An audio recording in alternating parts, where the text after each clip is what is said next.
But we would be containing that payload in the vest within those walls, right?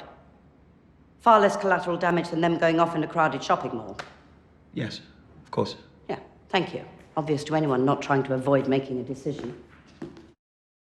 Your character in the film was supposed to be a male character in the first draft of the script. Do you think there's a point to her being a woman?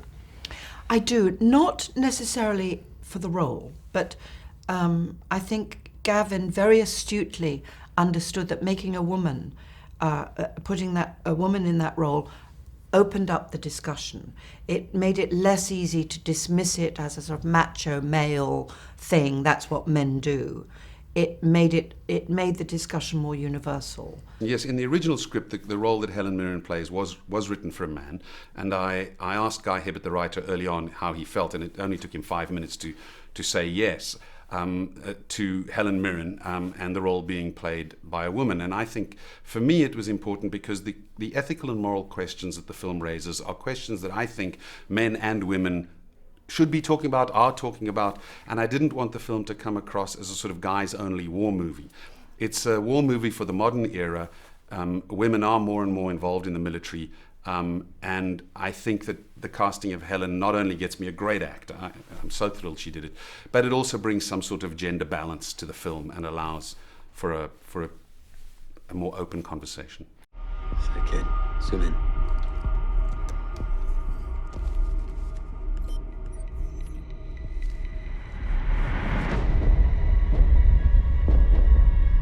Time to walk through.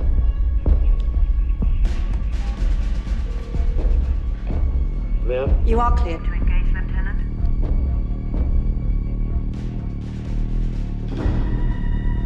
She stopped. There's this big dilemma in the film with whether you should save one person or you should potentially save a whole bunch of people. Could you make that choice? I think if I was a military person, that's what I would be paid to do. That would be my job. And so that is what we ask the military to do in our name. And then we look away while they do it. And then we look back and say, thank you so much, you're a hero, here's a medal. But while the actual act is happening, we all look away. I think that Alan Rickman's character says it perfectly in, never tell a soldier the cost of war. I still don't know what I would do, and I don't know if any of us can know until we find ourselves absolutely forced to make that decision. We can theorize about it, we can intellectualize about it. I hope that the film brings people emotionally as close as possible to feeling that they're involved in that kind of difficult decision.